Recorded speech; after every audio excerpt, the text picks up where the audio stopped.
As FFA members, we are thankful to our advisors for the tremendous work they put in to help us be successful. Each of us can say that agriculture teachers have changed our lives. This next individual truly understands the impact that agriculture educators have. He hails from the Eureka FFA Chapter, is a former state and national officer, and is an agriculture teacher at Galt High School. California FFA, please help me in welcoming up our speaker for Session 5 with this keynote entitled Pursue Greatness, our very own Mr. Dane White.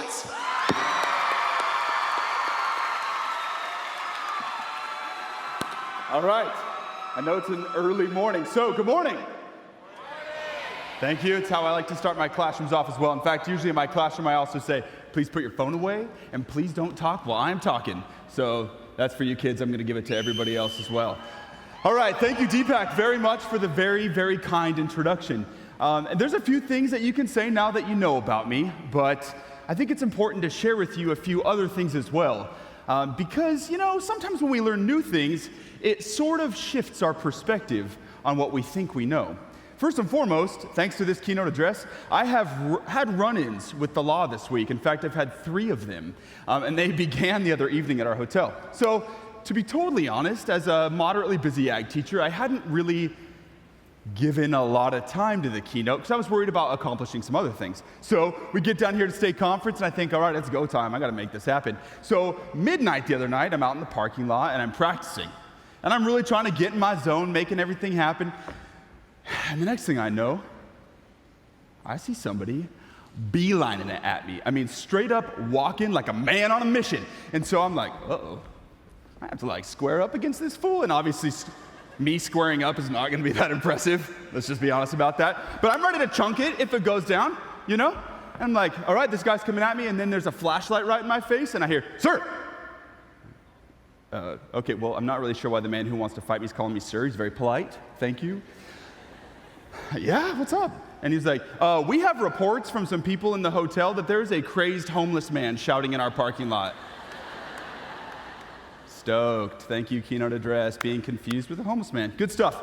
Another thing you may not know about me, and this, fingers crossed, could come to play here during this session, is that I have a medical condition that if you look it up in a dictionary, you're actually not going to find. I call it the floppy foot. But basically, I have no tendons connecting my leg to my foot, so it just kind of hangs there. It's an old injury from sports, and I'm just hanging out. Well, the cool thing is that sometimes karma just comes down at me if maybe I've not been the kindest ag teacher that morning, and I think God says, all right, Dane, don't pick up your foot the next time you're trying to get after a kid about something. And so I'll turn, the foot won't lift, and then I go down, or I slam up against the whiteboard. Something you didn't know, hopefully it's balancing out your perspective on what you think you do know. The third thing I want to share with you is actually that in 8th grade, which if we were to remember 8th grade is the worst time in most people's lives. Like you get through 8th grade and you're like, where's my badge of honor? Thank you, I survived. 8th grade was of course rough. I mean, I smelled bad, no doubt. Tall, awkward, gawky, the typical 8th grade boy. And too, 8th grade boys have that real blessing called your voice changing. So you're like, what's up, homie? Stoked. So if I'm painting the picture for you of something you didn't know, hopefully it's coming together. Well, in 8th grade, I was a normal middle school kid. I liked basketball, I liked playing sports, liked riding bikes, going to the park out in the woods, beach, whatever. But I also had another real love that led to the development of this nickname that for years I had cherished, that this nickname had disappeared. And I know now it's going to be making a reappearance thanks to me sharing it with you, but it's worth it because it's going to balance your perspective on what you think you know. Well, in 8th grade, I also had a love outside the norm. I was a real big fan. I'm probably one of 15 people in America, but I was a real big fan of geography. I know. Okay, sorry, who are you? Thank you, but So 8th grade, I'd be coming home, I'd shoot some hoops, I'd do my homework, and then I'd be going dumb on maps, all right, time to learn all the capitals of East Asian countries, Except, my voice would be cracking the whole time I'd be saying it to myself. So I'm learning all this stuff, and my parents thought, hey, let's see if we can, get something out of him with this. So I ended up qualifying for the state geography bee. America, thank you. State geography B isn't exactly like your ticket to social success in middle school, but I was willing to kind of take that route. And so I qualified, and then not only did I qualify, but I actually placed in the top 12 in the state of California as the most awkward 8th grader. In fact, here's a quick note. The picture of me that's hanging still in my parents' house is maybe one of the worst pictures, because in the 3 weeks that my parents had bought my pants to when I competed, I have it's like I'm prepping for a flood. I mean, the high waters are really out of control, and as you would imagine, my legs aren't exactly beefy. So, you got these little broomsticks sticking out the bottom. Geography B, man. Okay, so a week afterwards, it's my birthday. And, I got my buddies over. These are like guys I'd grown up with, dudes from my neighborhood, people I played basketball with. It's like 8th grade dude city. Well, my parents come out with this big old cake, and my friends are singing in their cracky voice, happy birthday song. And, I see my mom, she's like, and they're like, hey, mom and dad. And so they're trucking along with this cake. And I'm like, hey, hold up. What's going on with that cake there? And I'm looking at it's not a basketball, it's not a soccer ball. What exactly is that? Oh, neat. Yeah, that's the outline of the Western United States on my birthday cake. Cool, thanks. And your mom and dad, real stoked, whatever. And on the cake, I'm like, wait a second, I don't actually see it. What does that even say on there? And then I look closer, and this is where the rubber really meets the road, ladies and gentlemen. It says, congratulations and happy birthday, Geodan. So mom and dad had taken it upon themselves to meld my actual name with my favorite school subject. Again, 8th grade. Could your child be any more awkward? I don't think so. Really appreciate the ticket to social success. R.I.P. my social life, mom and dad. Thanks. Luckily, that nickname faded away, but it's now something that I'm real excited because of my friends in the audience, and the 40 Galt High School kids is, I'm sure, going to make a quick resurgence into popular action. We hear things, we see things, we know things, but you know what? The crazy thing is there's a lot we don't know. And when we continue to add to our bank of knowledge about something, it tends to shift our perspective. I've realized lately, because I teach mostly high school seniors, that there's a lot you don't know, and it starts to kind of run your life a little bit. You get these giant question marks in your head. So I polled the seniors, I did a little test trial, and I asked them, hey, what do you not know? So I selected a few, I'm going to share them with you.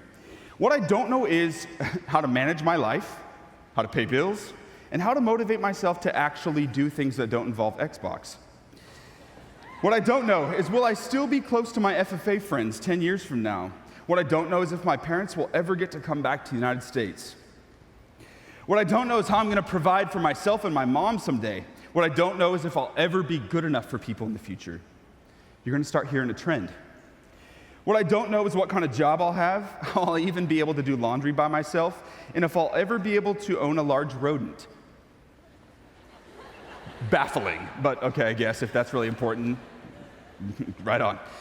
What I don't know is how I will maintain a stable and healthy lifestyle.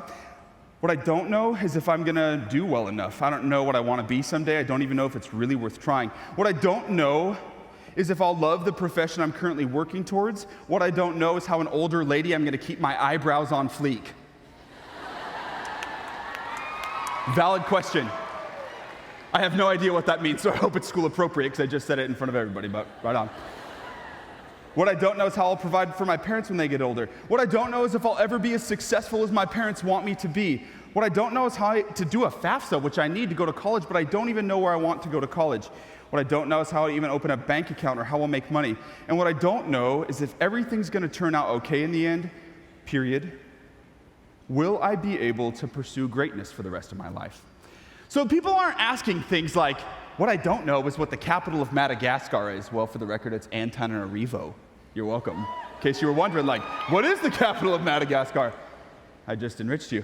Nothing about hey, I don't know, mathematics. I don't know science. No, it's what we don't know are things about our future. So I'm here today to share with you a few things that actually also dovetail with that last thought on there. I don't know how I will pursue greatness. My hope is that when we're done, some of the question marks about our life can turn into things like exclamation points, because we'll take the things that we know, we'll add into it things we don't know, and hopefully have an enriched perspective.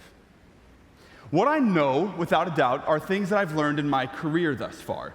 I've actually been associated with FFA now for actually 20 years from when I started, and I've been teaching agriculture for 8. And so I feel like that's kind of the breadth of things that I know. So I'm going to share with you about those things. First, I know that a career in agriculture education is going to make you laugh nonstop. You're going to get those rocket ag teacher abs. JK, that doesn't exist. We get ourselves way too much fast food when we're driving that van on the highway. You laugh a lot. The second thing I know is that ag education has the qualities that research indicates create a successful career and a happy life. And third, I know that ag education as a career is rich with purpose. So I hope that when we're done, you can take the things that you think you know about this profession and add into it this new stuff. Layered across all of it, we will be discussing the pursuit of greatness. First and foremost, you laugh. Raise your hand if you have laughed at some point during the State FFA Leadership Conference. Word to your mother, I have laughed quite a bit as well.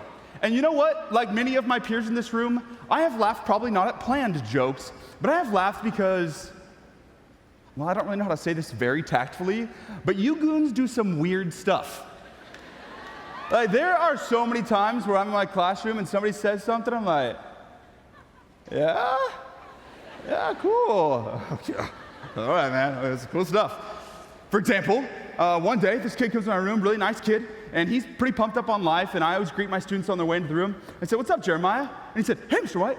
I said, how are you doing today? And he said, good. Hey, Mr. White, have you ever watched The Walking Dead?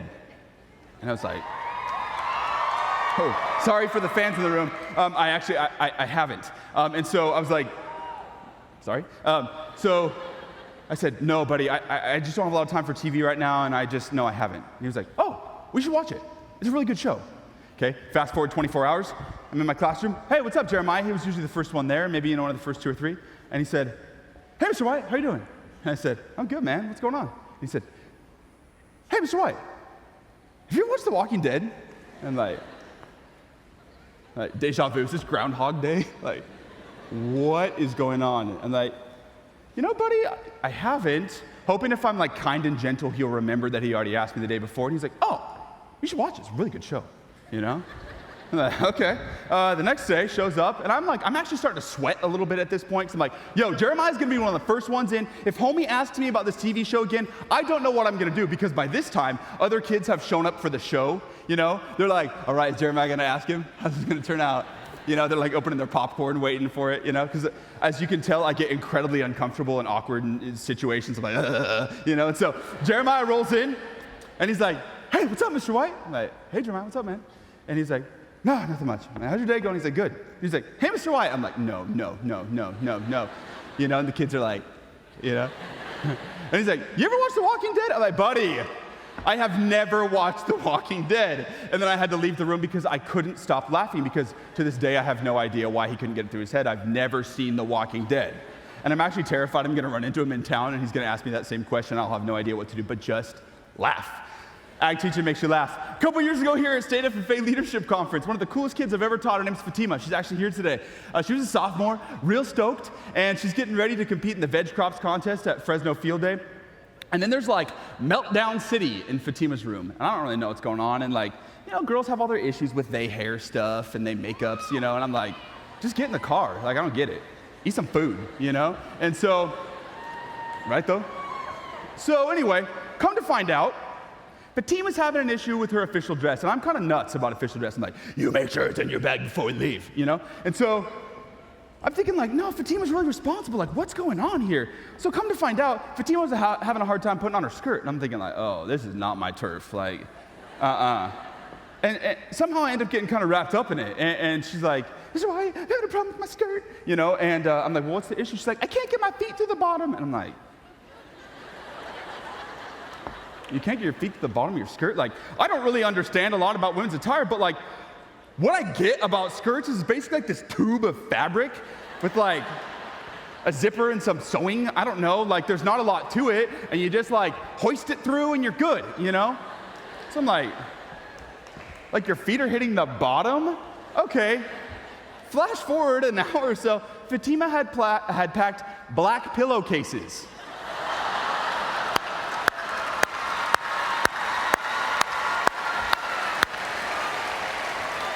Sorry, I just put you on blast in front of everybody. You laugh. You laugh and you laugh and you laugh in ag education. All medical data and research says laughter is one of the best things for us. It heals our brains. It staves off depression and anxiety. We heal faster in hospitals because we laugh. You want a career that does that? Join us. Okay? Hopefully you now know that about ag education. Second thing I want to share with you that you may not already know is that all major research conducted across the world has indicated that there are specific qualities that we should get in a career that will lead us to a satisfying life. In fact, in 2012, Oxford University, one of the major institutions on this planet, conducted a cross-cultural study that said, hey, what makes you happy at life? The first thing they found, the number one thing, was having a job with certain qualities, a job that was satisfying. So then I kept reading and said, well, what are those qualities? There were 5. The first, and you're going to hear the connections in ag education all the way through. The first is something that will allow you to use your skills. And I was like, bing, done. Ag education right there. You want to pursue greatness, you use your skills. Many of you are probably ag mechanics students, and if you get a thrill out of every time you run a perfect bead, do that with others. Teach others to do the same thing. If you're good at it, why not do it for the rest of your life? Right? If you love when your teacher says, hey, we're going out to the greenhouse today, little did you know it's because your teacher is tapped out and there's like nothing else they want to do but get outside. True? Yeah. If you love working out in the greenhouse and you're good at it, why not do it for your job? If you love animal science, you could teach a vet science class. You could help prep SAEs for your county fair. Do it. If you're good at it, we give you the chance to do that in the greatest way possible when you're doing it to serve others. That's number one. Number 2 is compensation, which is basically a fancy way of saying how much do you get paid. In California, the average ag teacher salary, don't be deceived by this because young teachers get paid a little less. The average ag teacher salary is actually $72,000 with $15,000 in benefits. The longer you teach, the more you earn. I know it's a little awkward to talk about paychecks in here, but I'm going to talk about it. So you're going to make more. You're going to have a lifestyle that's comfortable for your family when you stick around in ag education. So let's call a spade a spade. You will be compensated well, and that matters for us in life. Third thing is flexibility. Now, I know right now you might be like, I don't really get it, I'm not that bendy, but that's all right. Flexibility in this case means, do you have a little bit of freedom and wherewithal to do what you need to do? If you want to go see your family at Easter, could you stick around for a couple extra days? If you need to take your kid to the doctor, many of you are like, I am the kid going to the doctor. If you need to take your kid to the doctor, could you do that? Yes, you have flexibility, and that matters. It's one of the qualities of ag education. The fourth thing is professional development, which basically means, are you getting better at what you do? Well, I will say, because I know this without a doubt, there's no profession that will make you better than to be an agriculture teacher. Because I have friends in this profession that I say, yo, you're good at that. Can you help me, please? And we have workshops and conferences that are totally devoted to making us better servants of you. If you want a life that challenges you to pursue greatness, then you will choose ag education for your career. And then the fifth thing to me is really important. Will you choose a career that is aligned with what you believe and what your values are? Ag education will provide that for you. If you believe in doing something worthwhile, if you believe that you have intended purpose on this earth to make this journey better for everyone else around you as the planet keeps spinning, ag education will be a place where you will thrive. Those are the 5 qualities that lead to a happy life. Ag education can do them for you. You'll laugh, you'll be satisfied. The third thing really ties to kind of that last piece of the puzzle there. Ag education is rich with purpose. And I'm not being judgmental when I say this, but I see a lot of people who go to their jobs and it's a job. It's something that they clock in, they do what they need to do, they report to their boss, and then when it's done, they dip. And I know a lot of us ag teachers are like, that is my dream. When I clock out of work, which there really is no such thing as clocking out of work, I want to shut my brain off, but you know what? I see those people and I actually hurt a little bit for them. Because when we go home, our hearts are filled with purpose, with a sense of a destined greatness, because we get to work with you. You make us laugh, there's no question about it. But I gotta be straight up with you, you inspire us. Ag education is purpose-filled. I know that because I have 20 years of anecdotal evidence that that's the case.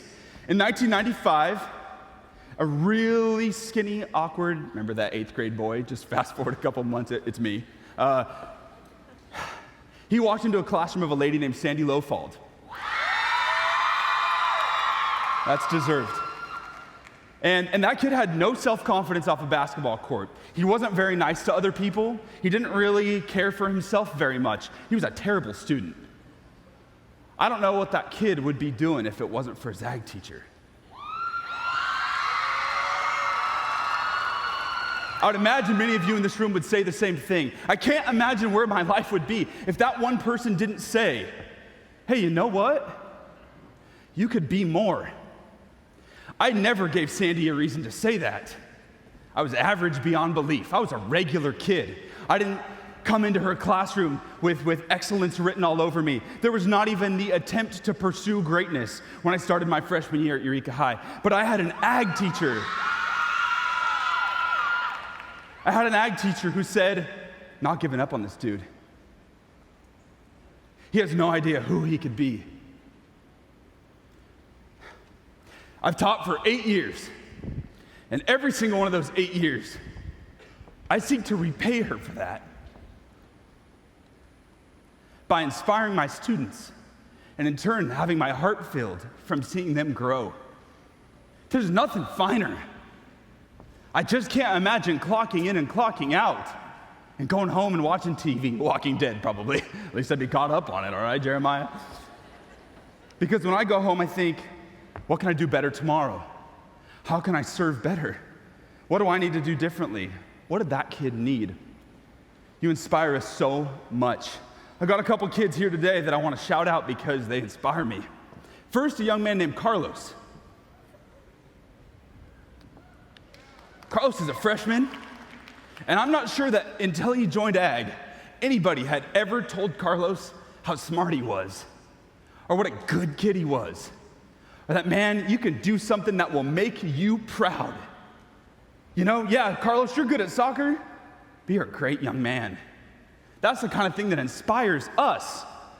You know what? You see us upset. Sometimes we're our own worst enemies. You see us fighting for our programs. You see us cranky because something didn't go quite right. You see us exhausted, the bags. You're like, Walking Dead, dude, I see it right now. But it's things like Carlos that make this worth it.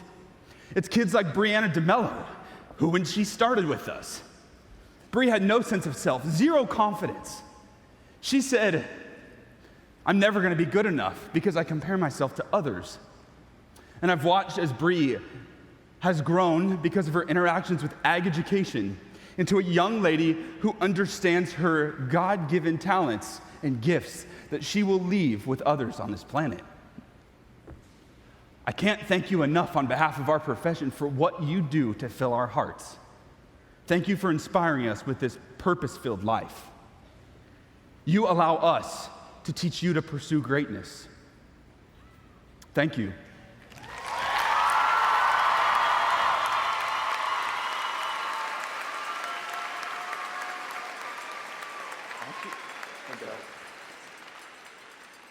Mr. White, on behalf of the entire California FFA Association, thank you for your message today. Your thoughts on how we can pursue greatness and your message of agriculture education is one that we can all connect to, and it's something that we're very thankful for. Please accept this as a token of our appreciation.